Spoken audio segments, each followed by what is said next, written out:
While I nodded, nearly napping, suddenly there came a tapping, as if someone gently rapping on my chamber door.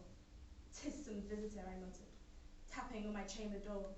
This it is, and nothing more.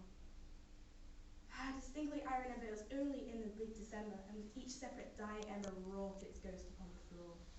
Eagerly I wished the morrow, vainly I sought to borrow of my books the cease of sorrow for the lost Lenore, for the rare and radiant maiden who the angels name Lenore. Only this, and nothing more. And the silken, sad, encircling rustling of each purple curtain thrilled me, filled me with fantastic terrors never felt before. So that now, the still beating of my heart, I stood there repeating, "'Tis some visitor entreating entrance at my chamber door. 'Tis some late visitor entreating entrance at my chamber door. This it is, and nothing more." Presently my soul grew stronger, hesitating then no longer. "Sir," said I, "or madam, truly your forgiveness I implore. But the fact is I was napping, and so gently you came tapping, tapping at my chamber door, that I scarce sure I heard you." Here I opened wide the door. Darkness there, and nothing more. Deep into that darkness peering, I stood there wondering, fearing, doubting, dreaming no dreams mortal ever dared dream before. But the silence was unbroken, and the darkness gave no token, and the only word there was spoken was the whispered word, "Lenore." This I whispered, and it echoed back the word, "Lenore." Merely this, and nothing more. Back into the chamber turning, all my soul within me burning, soon again I heard a tapping somewhat louder than before. "Surely," said I, "surely there's something at my window lattice. Let me see then what thereat is, and this mystery explore. Let my heart be still for a moment, and this mystery explore. 'Tis the wind, and nothing more." Open here I flung the shutter, when with many flirt and flutter, in there stepped a stately raven of the stately days of yore. Not the least obeisance made he, not a minute stopped or stayed he, but with the mien of lord or lady, perched above my chamber door, perched upon the ballast of my chamber door, perched and sat, and nothing more. Then this ebony bird beguiling my sad fancy into smiling, by the grave and stirred decorum of the countenance it wore. "Though thy crest be shorn and shaven, thou," said I, "art sure no craven, ghastly grim and ancient raven from the night's shore? Tell me what thine only name is on this night's Plutonian shore." Quoth the raven, "Nevermore." But the raven, sitting lonely on that passive bust, spoke only that one word, as if his soul is in that one word he did outpour.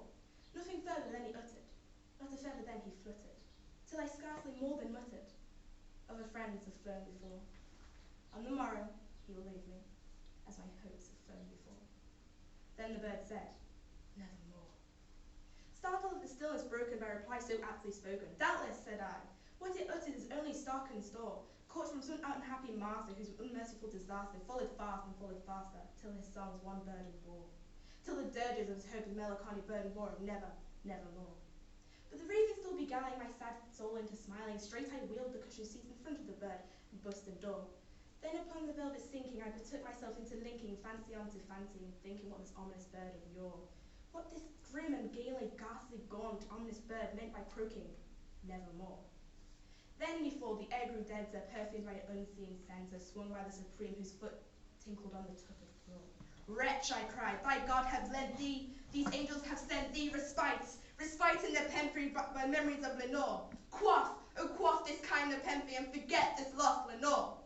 Quoth the raven, "Nevermore." "Prophet," said I, "thing of evil, prophet still of bird or devil, whether the tempt is sent, or whether the tempter's test thee ashore, dice let us undaunted, on this desert land enchanted, on this home by haunted, tell me truly, I implore, is there some balm of Galil's? Tell me, I implore." Quoth the raven, "Nevermore." "Prophet," said I, "thing of evil, prophet still of bird or devil, by the heaven that bends above us, by the God we both adore, tell this soul of sorrow Iden, this distant Iden, shall clasp the sainted maiden who the angels name Lenore. Clasp the rare and maiden who the angels name Lenore." Quoth the raven, "Nevermore." "Be that word of our sign of parting, bird or fiend," I shrieked upstarting, "get thee back into the tenters of the night's Plutonian shore. Leave no black plume as a token that lie thy soul have spoken. Leave my loneliness unbroken, quit the bust above my door. Take thy beat from my heart, and take thy form from my door." Quoth the raven, "Nevermore." And the raven, never flitting, still as sitting on the pallid bust just above my chamber door, I and his eyes the whole seeming of the demon and his dreaming, and the light o'er him streaming throws his shadow on the floor, and my soul from out that shadow is still floating, and shall be lifted nevermore.